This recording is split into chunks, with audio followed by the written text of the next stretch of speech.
السلام علیکم ورحمۃ اللہ وبرکاتہ۔ آج کا سبق رمضان المبارک کے وقت کی حفاظت کے بارے میں ہے۔ بہرحال حدیث شریف میں روزے کا بڑا ثواب آیا ہے اور اللہ تعالیٰ کے نزدیک روزے دار کا بڑا رتبہ ہے۔ نبی کریم صلی اللہ علیہ وسلم نے فرمایا ہے کہ جس نے رمضان کے روزے محض اللہ کے واسطے ثواب سمجھ کر رکھے، اس کے سب اگلے گناہ بخش دیے جائیں گے۔ اور یہ بھی فرمایا ہے کہ روزے دار کے منہ کی بو اللہ کے نزدیک مشک کی خوشبو سے زیادہ پیاری ہے۔ قیامت کے دن روزے کا بے حد ثواب ملے گا۔ میرے عزیز و دوستو بزرگوں، یہ رمضان المبارک کے مہینے کا فضائل ہے، تو ہمیں اس روزے کی حفاظت بھی کرنی پڑے گی۔ صرف بھوکا رہنا اصل نہیں ہے، بھوکا رہ کر ہمیں ان سارے چیزوں کی حفاظت کرنا پڑے گی جس سے روزے کے اندر کمی آتی ہو۔ ہاں، صرف پیٹ کا روزہ نہیں ہے، روزہ ہماری آنکھوں کا بھی ہے، زبان کا بھی ہے، ہاتھوں کا بھی ہے، پیروں کا بھی ہے، کانوں کا بھی ہے۔ اب یہ کیا بات ہوئی؟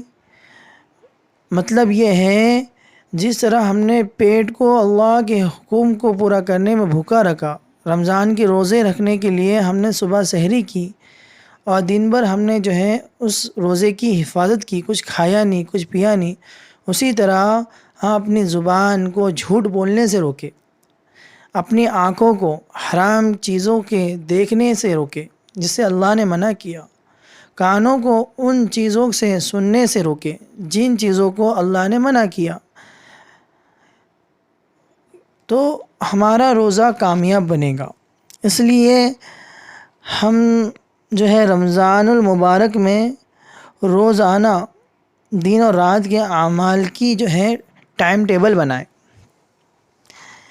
رمضان میں روزانہ دن میں کم سے کم 2 پارے قرآن کریم کی تلاوت کریں، چند آیات روزانہ ترجمے کے ساتھ زبانی یاد کرنے کا معمول بنائیں۔ دوسرا یہ ہے کہ حدیث کی مختصر کوئی کتاب 2 صفحے پڑھیں یا پڑھوا کر سنیں اور ایک حدیث ترجمے کے ساتھ یاد کر لیں۔ حدیث کے ساتھ کوئی دیگر دینی کتابیں بھی چند صفحے پڑھیں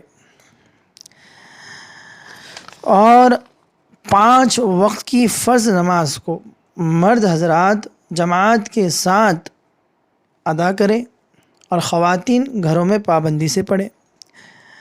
نمازوں میں اکثر کوتاہی ہوتی ہیں وہ فجر کی نماز میں ہوتی ہے کہ ہم کیا کرتے ہیں کہ سحری خوب اچھی کر لیتے ہیں اور لیٹ جاتے ہیں، جس کی وجہ سے فجر کی نماز ہم سے قضا ہو جاتی ہے۔ یہ ایک سستی غفلت ہے، ایسا نہ کریں۔ سحری کر لیں، سحری کرنے کے بعد وضو کر لیں، وضو کے بعد قرآن کی تلاوت کرتے بیٹھ جائیں یا تسبیحات کا اہتمام کر لیں، اور اذان ہو گئی تو سنت موقدہ گھر سے پڑھ کر مسجد کی طرف روانہ ہو جائے۔ اور فرائض نمازوں کے علاوہ نفلوں نمازوں کا بھی اہتمام کریں۔ تیسری بات یہ ہے کہ نماز تراویح پورے ماہ پابندی سے ادا کرنے کی فکر کریں۔ یہ سنت موقدہ ہیں، اس میں ہماری کمی کوتاہی کسی لائن سے نہیں ہونی چاہیے۔ ہاں، پابندی کے ساتھ عشاء کی نماز ہم باجماعت پڑھنے کی فکر کریں۔ اکثر یہ ہوتا ہے کہ کھانے کی نظر، افطاری کی نظر ہماری نمازیں باجماعت نہیں ہو پاتی۔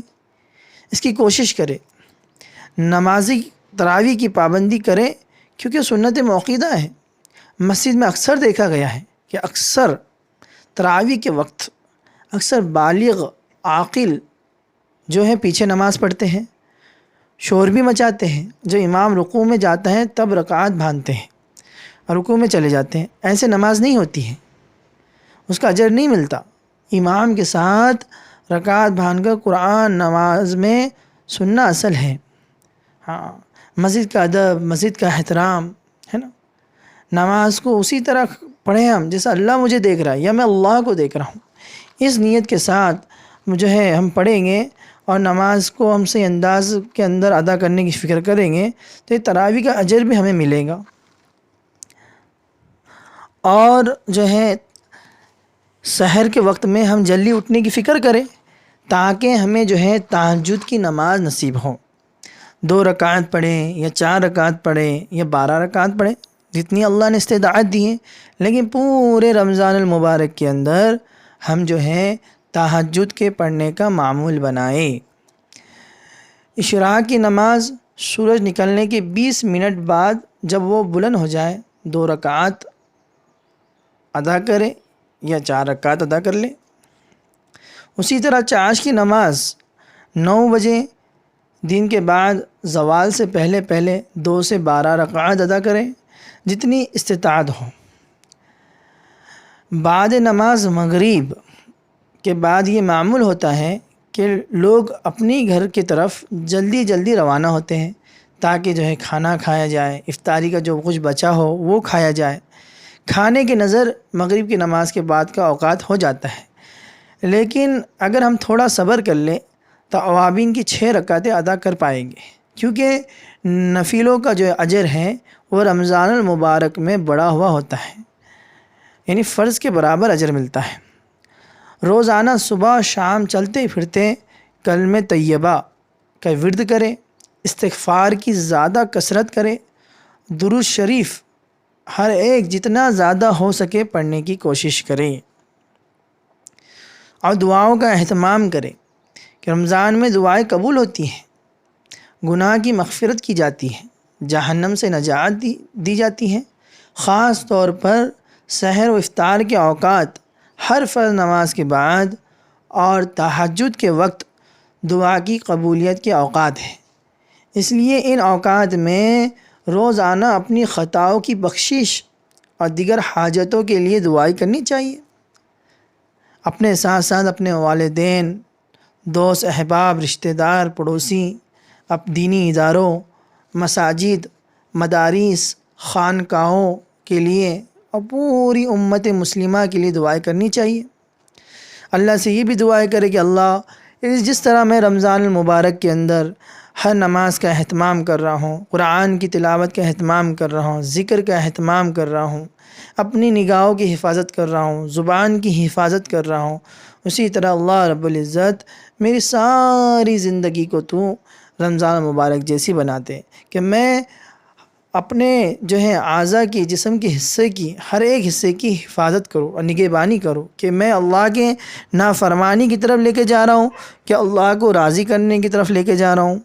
میرے عزیز دوستو بزرگوں، آج خواہشات بڑی بلندی پر ہیں، جس کی بنیاد پر آج انسان جو ہے اندھا ہو گیا ہے، حق اور ناحق کے فرق کو نہیں دیکھتا، بلکہ کوئی بات سمجھانے چاہے تو اس کی مخالفت ہوتی ہے، بدگمانی پیدا ہوتی ہے اور آخر میں اس سے قطع رحمی اختیار کر لیا جاتا ہے، کیونکہ آج کوئی سمجھنے کو تیار ہی نہیں ہے۔ ہاں، اکثر معاشرے میں دیکھا جا رہا ہے، اس لیے بہرحال وہ باتیں بتانے کی ضرورت نہیں ہے، لیکن ایک اشارتاً میں نے یہ کہا ہے کہ ہم اس رمضان المبارک میں اپنی اوقات کی حفاظت کریں، اوقات کو ضائع نہ کریں۔ اوقات کو ضائع کرنا کیا ہے کہ فضول اور فحاشیت میں لگ جانا ہے۔ ہمارے پاس ایک موبائل ہے، اس موبائل کے اندر ہم کیا کرتے ہیں، کچھ اسلامک سیریل دیکھنے کے عادی بن جاتے، 3 گھنٹے 4 گھنٹے اس میں لگانا ہمارے لیے آسان ہو جاتا ہے، جس سے ہم قرآن کی تلاوت، ذکر، دعا کے اہتمام سے محروم ہو جاتے ہیں اور غفلت طاری ہو جاتی ہے۔ ٹائم پاس کے لیے کیا ہے بھئی، تو اسلامک سیریل ہے، اور اتنا مبارک مہینہ اور اس کی برکتیں اور رحمتوں سے ہم محروم ہو جاتے ہیں۔ اس لیے ہم جو ہے نا ان چیزوں میں نہ لگے، بلکہ ہم اپنے اوقات کو، مشغولیت کو بڑھا دیں اپنی، کہ اس اوقات میں مجھے کم سے کم قرآن کی اتنی آیاتیں پڑھنی ہیں، کم سے کم مجھے 1 پارہ ختم کرنا ہے۔ دعاؤں کے اندر ہم اپنا دھیان لگا کر ہم بیٹھے، کم سے کم روزانہ ہر نماز کے 15 منٹ ہماری دعا کا اہتمام ہونا چاہیے، اور اللہ سے اپنی مقبولیت کو مانگے، اللہ کے یہاں اپنے آپ کو قبول کروائے، نیکی تقوی کی زندگی کو اللہ سے مانگے، اللہ تعالیٰ مجھے بھی اور آپ کو بھی عمل کی توفیق نصیب فرمائے، اور عزیزوں، دوستوں، بزرگوں، ساتھ ساتھ اپنے اعمالوں کو مضبوط کرنے کے لیے اپنے گھروں کے اندر تعلیم کو زندہ کرے، فضائل کی تعلیم کو۔ ہاں، اس سے دینداری کا ماحول گھر کے اندر پیدا ہوگا۔ ہاں، بچوں کے اندر نماز کا شوق، ذکر کا شوق، قرآن کی تلاوت کا شوق، جھوٹ سے بچنے کا فکر، سچ بولنے کی تڑپ، یہ ساری چیزیں پیدا ہوں گی۔ ہاں، معاشرہ بنے گا، گھر بنے گا، گھر جنت کا باغ بنے گا۔ اس لیے گھروں کے اندر تعلیم کو زندہ کرنے کی فکر کرے۔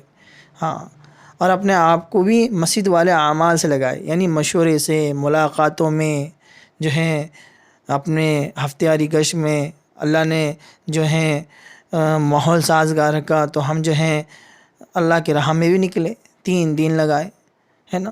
یہ ساری چیزوں کے ہم پابندی کے ساتھ کرنے والے بنے۔ اللہ رب العزت مجھے اور آپ کو عمل کرنے کی توفیق نصیب فرمائے۔